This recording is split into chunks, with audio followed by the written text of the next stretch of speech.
Before dawn on July 2nd, 2025, Edgewater, Florida sits silent, but that calm breaks in an instant. A battering ram slams into the Mongols clubhouse door with a thunderous crash. Wood explodes in splinters. The door frame shudders and gives way. SWAT bursts through the opening, rifles leveled, voices sharp and urgent. "Hands! Don't move!" Flashlights blaze red across the darkened rooms. Boots stomp heavy and fast. The air reeks of oil, smoke, and tension. No corner is left unchecked. Papers fly from tables. Guns are ripped from hiding places. Laptops and phones are snatched up and sealed away. Walls are probed, searching for secrets. This building was the Mongols' fortress, a command center where dangerous plans were made. Now it's a war zone under the control of nearly 200 officers. But this raid is just the climax of a story that started months ago. Rewind to March 8th, 2025, New Smyrna Beach. Florida's legendary Bike Week is roaring. The streets pulse with the roar of thousands of engines, metal flashing in the sunlight. At the RaceTrac on State Road 44, the Warlocks arrive first. They refuel and linger, casual but watchful. Then, 13 minutes later, the Mongols pull in. The air snaps with tension. Eyes lock, words fly like sparks, voices rise to a roar over the engines. Then, a gunshot cracks sharp and clear.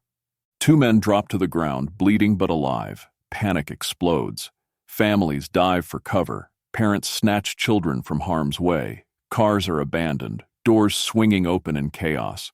Police know this is no random scuffle. It's a brutal planned showdown between two violent motorcycle clubs locked in a deadly rivalry. If stories like this grab you, don't go anywhere. This one hits hard, and it only gets worse. The RaceTrac gas station is shut down within hours of the shooting. Yellow tape stretches across the forecourt. Deputies stand guard at the edges, keeping onlookers and riders back. The smell of fuel still hangs in the air. Detectives move in quickly. They pull security footage from the gas station's cameras and nearby businesses. Every angle is checked. Across the street, traffic camera feeds from State Road 44 are downloaded for review. Witnesses are approached one by one. Several hand over cell phone videos that captured the eruption of violence in real time. These clips become the first major break. In them, detectives can clearly see club patches, jackets, and faces. Members of both the Mongols and the Warlocks are on scene when the gunfire starts. The names are run through law enforcement databases. Some stand out immediately, Mongols who have been on police radar before. Several have prior connections to violent incidents in other Florida cities, including Titusville and Cocoa. As the investigation expands, patterns begin to form. One suspect, seen at the gas station, stops appearing at his regular hangouts. Detectives quietly take note. Then, a ballistic test confirms what they suspected. A weapon recovered from the scene matches shell casings from an earlier shooting. By late June, the list of suspects is locked in. 28 people are tied to the March 8th incident, but 5 names are made public in court filings. Justin Perry, 41, Valrico. Christopher Boyd, 38, Lakeland. Sean Hoholick, 37, Tampa. Perry Butler, 42, Tampa. Gary Bedsall, 59, Mims. These aren't unknown figures. Each has a documented history with law enforcement. Some have prior felony arrests. All are now central to one of the largest coordinated biker gang cases Florida has seen in years. The footage, the ballistics, and the names are only the beginning. Behind the scenes, investigators are already building something far bigger than a simple assault case. And the Mongols are about to feel the full weight of it. By the end of June, the case is no longer just about a gas station shootout. Prosecutors make a move rarely seen in Florida biker investigations. They reach for a statute built for mass public violence, the state's aggravated rioting law. Under this law, anyone who takes part in a riot involving 25 or more armed people, creating a serious risk to the public, can be charged with a second-degree felony. The penalty, up to 15 years in prison and a $10,000 fine. For investigators, this approach has a key advantage. They don't need to prove which individual fired a weapon or struck a specific victim. If you were part of the armed group during the confrontation, you are liable. The March 8th incident checks every box. More than 24 armed bikers, public danger and chaos spilling into an area where families were pumping gas and children were in nearby vehicles. The footage, the recovered weapons, and the witness statements all feed into the narrative prosecutors need. It's a bold tactic, one that signals this won't be a slow, piecemeal case. It will be a high-stakes push to dismantle the Mongols' Florida presence in one sweep. 28 individuals connected to the Mongols are formally targeted under the Aggravated rioting statute. This is on top of any weapons, assault, or attempted murder charges they might face separately. For the Mongols, it means every member present at the gas station is facing the same severe consequences, regardless of their role in the gunfire. For prosecutors, it means the case is streamlined, with a single unifying charge tying everyone together. As these charges are filed, the groundwork is set for something much larger. The legal team now has the authority and the momentum to move on the Mongols in a coordinated strike. And while the public hears a little beyond official statements, behind closed doors, the plan for that strike is already in motion. After the March 8th shootout, the investigation doesn't fade. Instead, it intensifies. For 4 months, the Volusia County Sheriff's Office works in lockstep with the FBI, U.S. Marshals, the Bureau of Alcohol, Tobacco, Firearms and Explosives, and multiple state and local agencies. The mission is clear. Gather enough evidence to dismantle the Mongols Florida chapter in one coordinated operation. Detectives track club members' movements, monitor social media posts, and trace phone records. Surveillance teams log comings and goings at the Edgewater clubhouse. Weapons recovered from traffic stops and unrelated arrests are compared to ballistic evidence from the March 8th shooting. Step by step, a picture emerges, not of a random outburst of violence, but of an organized confrontation with the Warlocks. The data points connect: prior tensions in other cities, the timing of arrivals at the gas station, and the group's readiness for violence. By late June, the pieces are in place. The investigation, given the codename Operation Mongolian Beef, is ready to move from shadow work to public action. July 2nd, 2025. Pre-dawn raids begin. Nearly 200 law enforcement officers fan out across Florida and into Virginia. Edgewater is the focal point, but this is a multi-location strike. At the Mongols clubhouse, the SWAT breach is fast and loud. Other teams hit known residences of members and associates. By the end of the day, 28 people linked to the club are in custody. 3 remain at large. The haul is substantial. 38 handguns, 15 long guns, thousands of rounds of ammunition, Mongols gang vests, surveillance cameras, and multiple digital devices containing what investigators call significant evidence. Publicly, officials frame the operation as both a law enforcement success and a community safety measure. Behind the scenes, it marks a turning point. The Mongols' leadership is disrupted, their communications seized, and their Florida base effectively neutralized, at least for now. If you've stayed with this story so far, what comes next will explain why this raid may only be the beginning. Within days of the July 2nd raids, the arrested Mongols members begin making their first court appearances. Many are brought in wearing jail jumpsuits, wrists cuffed, eyes scanning the room as prosecutors outline the charges.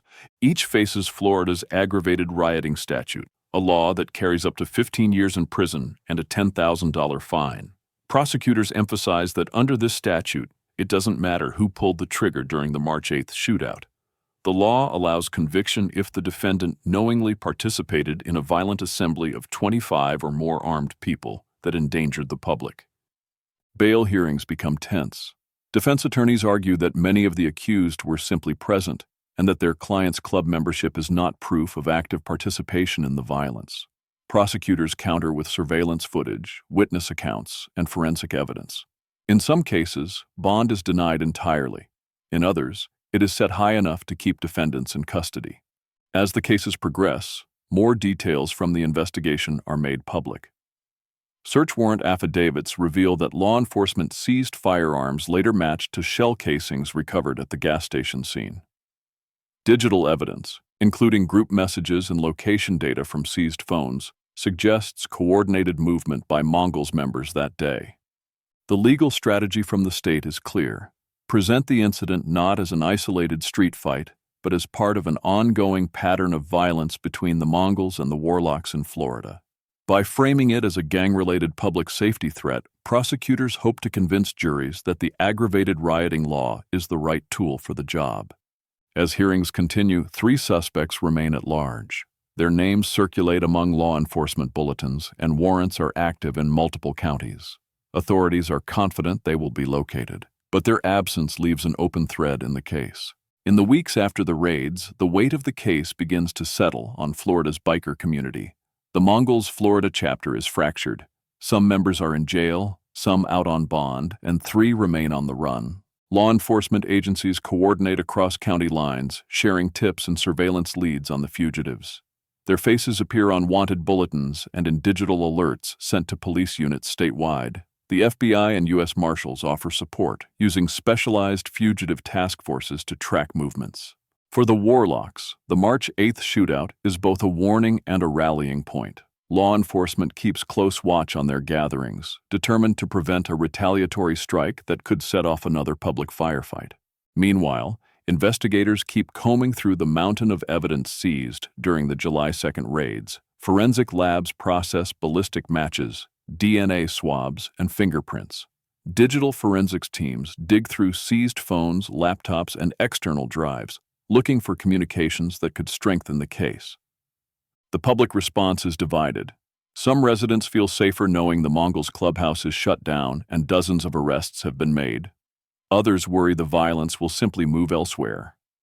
At town meetings in Edgewater and New Smyrna Beach, police reassure the public that the operation's goal was long-term disruption, not just a short-term show of force. Despite the heavy blow dealt to the Mongols, authorities acknowledge that outlaw motorcycle clubs are rarely dismantled completely. New recruits can replace jailed members, and rivalries have a way of resurfacing, sometimes years later. The challenge now is sustaining the pressure and keeping the fragile peace from collapsing. By late summer 2025, the immediate shock has faded, but the case is far from over. Court calendars fill with hearings for the 28 Mongols charged under Florida's aggravated rioting law. Defense attorneys challenge the statute's application, arguing it was designed for mob violence, not biker club disputes. Prosecutors counter with hours of surveillance footage, ballistic reports, and phone records tying members to the March 8th confrontation. The fugitives remain a priority. Marshals follow tips from as far away as Georgia and Texas, tracking possible safe houses and contacts. Each week they stay hidden makes their eventual capture harder, but investigators remain confident that the web of warrants and watch lists will eventually close in. For the communities of Edgewater and New Smyrna Beach, the memory of that Bike Week shootout lingers. Families who witnessed the gunfire still recall the panic. Business owners near the RaceTrac station talk about the sudden silence after the chaos, the empty parking lot where motorcycles once idled. The Mongols clubhouse, once a symbol of their presence in the area, now sits boarded up. Inside court exhibits, its seized contents tell a different story. Not of camaraderie and freedom on the open road, but of planning, conflict, and weapons. Florida's law enforcement leaders frame the July raids as a warning. The state will use every tool available to stop public violence, whether it comes from street gangs, organized crime, or outlaw motorcycle clubs. Still, those who know the history of these rivalries understand that one operation rarely ends a feud. For now, the streets are quieter, but the question remains: for how long? If you found this look into the case compelling, consider sharing it so more people can see the full picture. And if you want to follow what happens next, you know where to find us.